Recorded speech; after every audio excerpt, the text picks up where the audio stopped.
Hello students, 4D classes 24 में आपका स्वागत है। आज हम लोग स्थिर वैद्युतिकी भाग 3 में बात करेंगे आवेश का क्वांटमीकरण। तो आवेश का क्वांटमीकरण जानने से पहले हम क्वांटमीकरण क्या होता है उसके बारे में पहले अच्छी तरह से समझ लें, तो आवेश का क्वांटमीकरण भी हमको समझ में आ जाए। तो अगर हम चाहें तो इस क्लासरूम में स्टूडेंट्स जितने हैं उसका क्वांटमीकरण पर विचार कर ले तो हमको समझ में आ जाएगा। तो हमारे क्लासरूम में अगर स्टूडेंट्स हैं तो स्टूडेंट्स पूर्ण संख्या में ही रहेंगे। अगर 50 स्टूडेंट है तो 50 स्टूडेंट होंगे, 49.5 नहीं होंगे। इसका मतलब स्टूडेंट्स हमेशा पूर्ण संख्या में रहेंगे। 50.5, 51.5 नहीं होंगे। जब भी होंगे तो पूर्ण संख्या होंगे 50 होंगे, 51 होंगे, 52 होंगे। तो इस क्लास के स्टूडेंट का जब हम क्वांटमीकरण करेंगे तो हम सबसे छोटा चीज, सबसे स्मॉल पार्ट क्या है? एक छात्र। कितना है? एक छात्र। उसको हम किससे मल्टीप्लाई कर दें? किसी भी पूर्ण संख्या से मल्टीप्लाई कर दिए तो स्टूडेंट्स का क्वांटमीकरण हुआ। तो आवेश का क्वांटमीकरण का मतलब हुआ कि हम जानते हैं कि सबसे छोटा आवेश इलेक्ट्रॉन का आवेश होता है। सबसे छोटा आवेश इलेक्ट्रॉन का आवेश होता है। और वो कैसा हो सकता है? किसी भी बॉडी पर या किसी एक बॉडी से दूसरे बॉडी पर अगर हम उसको स्थानांतरित भी करेंगे, ट्रांसफर भी करेंगे, तो हमेशा पूर्ण संख्या का गुणज होगा। हमेशा पूर्ण संख्या का गुणज होगा। यानी Q किसी भी बॉडी पर आवेश का मात्रा जो होगा वो इलेक्ट्रॉन के मान का पूर्ण गुणज होगा। यानी n हमेशा क्या होगा? n हमेशा पूर्ण संख्या होगा। n क्या है? यहाँ पे पूर्ण संख्या। n है हमारा पूर्ण संख्या। और पूर्ण संख्या में आप जानते हैं क्या क्या हो सकता है? -1, -2,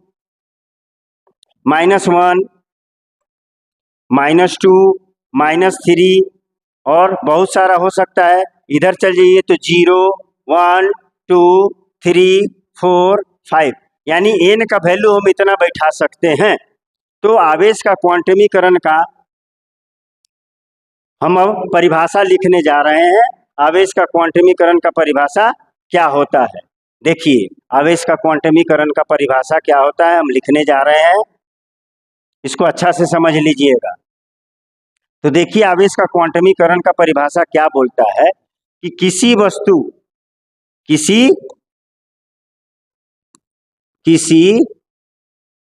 आवेशित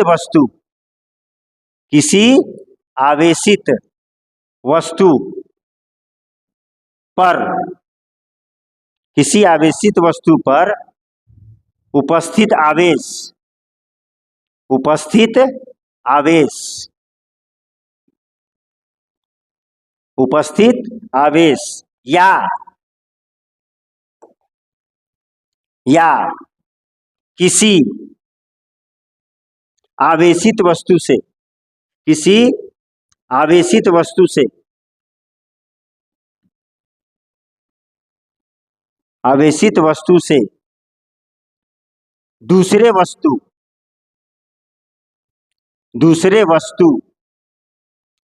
आवेश का स्थानांतरण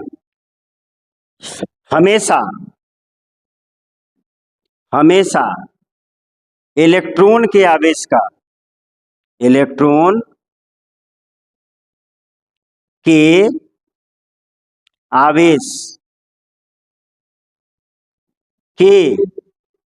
परिमाण का पूर्ण गुणज होता है। यानी अगर हम आपको बोलें, परिभाषा देख लीजिए। परिभाषा बोल रहा है किसी आवेशित वस्तु पर उपस्थित आवेश या किसी आवेशित वस्तु से दूसरे वस्तु पर आवेश का स्थानांतरण हमेशा इलेक्ट्रॉन के आवेश के परिमाण का पूर्ण गुणज होता है। और हम जानते हैं कि आवेश का सबसे न्यूनतम मान सबके सबसे न्यूनतम मान क्या होता है? इलेक्ट्रॉन के आवेश, इलेक्ट्रॉन के आवेश को ही सबसे न्यूनतम मान मानते हैं। तो ये है इलेक्ट्रॉन का आवेश का न्यूनतम। इसका मतलब यहां पर हम लिखेंगे E इंटू पूर्ण गुणज बराबर Q। ये है आपका आवेश का क्वांटमीकरण। यहाँ ये E जो है ये इलेक्ट्रॉन का आवेश है। इलेक्ट्रॉन के आवेश का परिमाण है, परिमाण है। और n क्या है? तो n है हमारा पूर्ण संख्या। और Q जो है वस्तु पर आवेश की मात्रा, वस्तु पर आवेश की मात्रा। ठीक है, ये है हमारा Q बराबर NE। अब हम इसको कई किताबों में इसको दो तरीका से लिखा जाता है, हम उसको आपको बताते हैं दो तरीका से लिखने वाला। तो कोई किताब में पहला तरीका, एक तरीका हम बता रहे हैं आपको कि लिखता है Q बराबर NE, Q बराबर NE। और E का मान हम लोग जानते हैं 1.6 इंटू 10⁻⁻19 कूलम। और कोई N को लिखता है, N को लिखता है +-1, +-2, +-3, +-4 वगैरह वगैरह पूरा लिखेगा।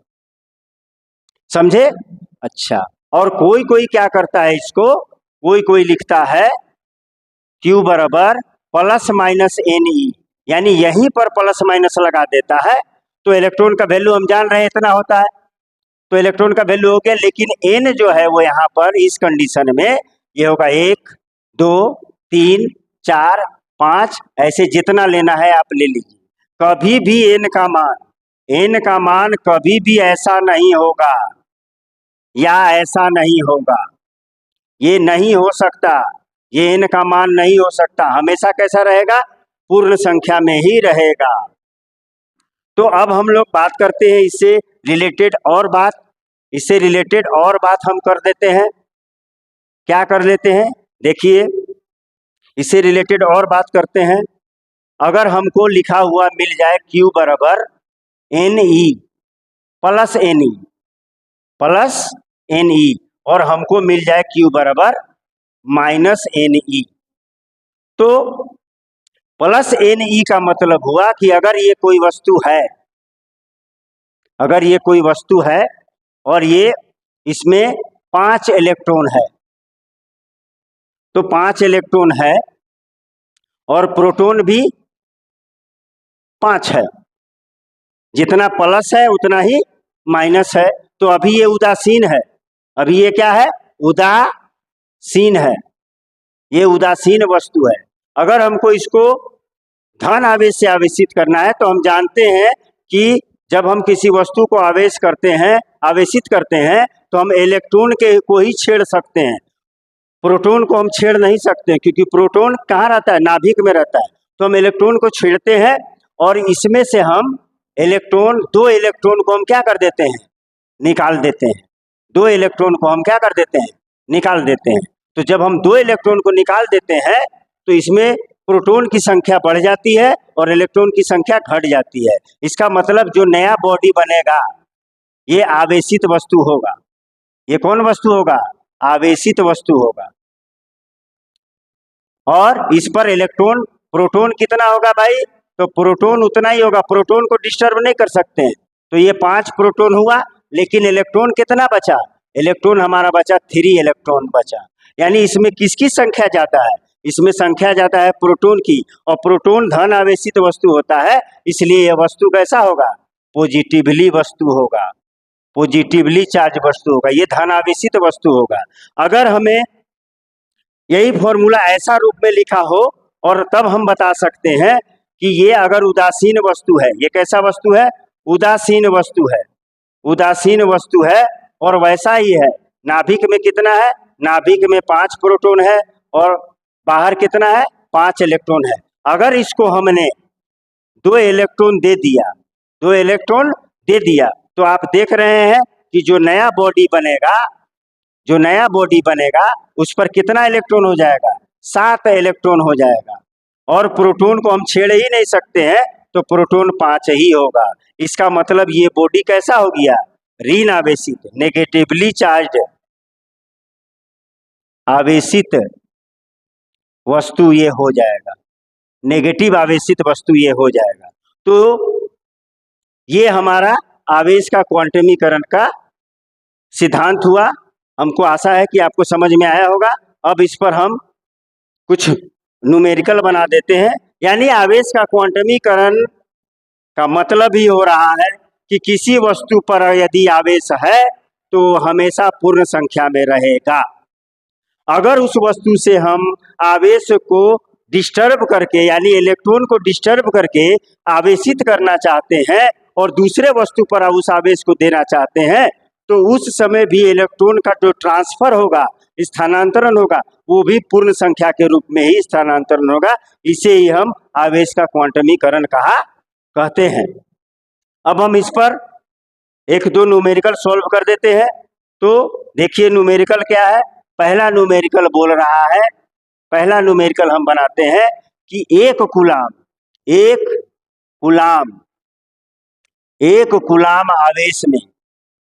कूलाम आवेश में इलेक्ट्रॉन की संख्या ज्ञात करें। इलेक्ट्रॉन की संख्या ज्ञात करें।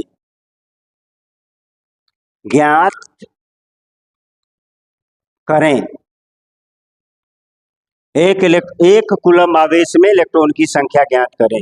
तो हमें दिया क्या है भाई, तो हमें दिया है Q बराबर 1 कूलम और इलेक्ट्रॉन का चार्ज हम जानते हैं 1.6 × 10⁻⁻19 कूलम। और हमको N पूछ रहा, क्या पूछ रहा, N पूछ रहा है हमसे, N पूछ रहा है। तो हम N निकालते हैं। तो क्या फॉर्मूला लगाएंगे बाबू, Q बराबर NE लगाएंगे।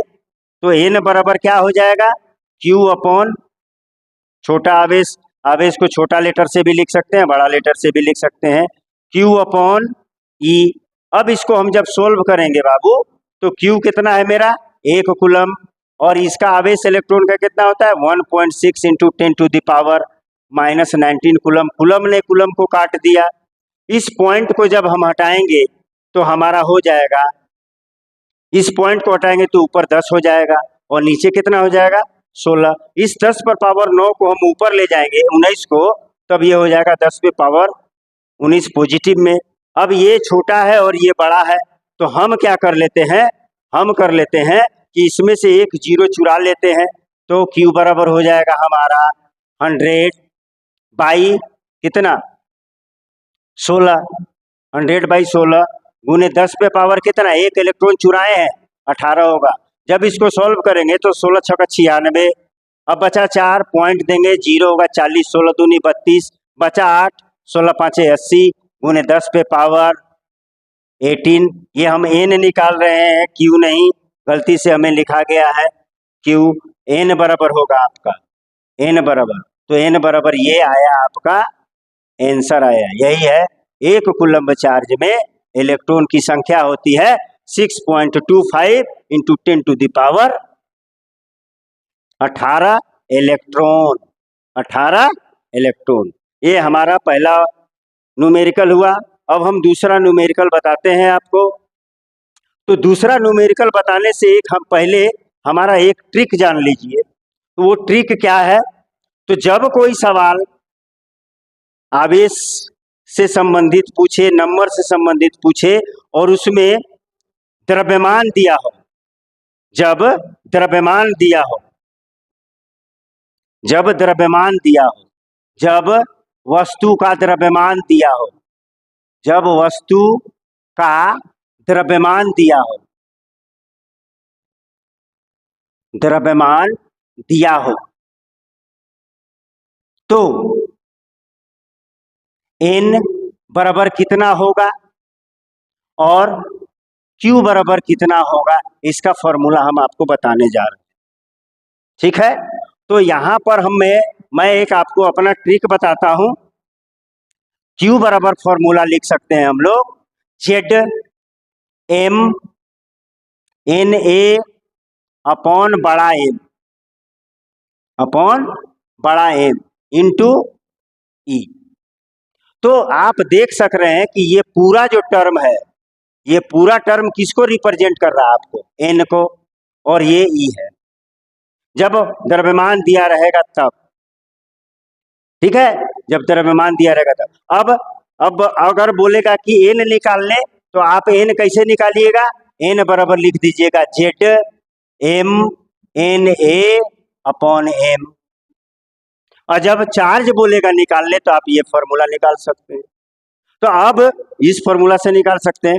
अब आप देखिए कि अब आप पूछिएगा हमसे, भैया कि सर ये सब क्या क्या है, हम तो इलेक्ट्रॉन को जान रहे हैं, बाकी हमको कुछ समझ में नहीं आ रहा है। तो हम यहाँ बता देते हैं कि क्या क्या है। तो Z बराबर जो है आपका, ये परमाणु संख्या है। क्या है ये? परमाणु संख्या है। Z बराबर परमाणु संख्या है। M जो है आपको सवाल में जो द्रव्यमान दिया रहेगा वो है दिया हुआ द्रव्यमान। और अब Na जानते हैं क्या होता है? आप केमिस्ट्री में पढ़े होंगे, एवोगाड्रो संख्या। एवोगाड्रो संख्या।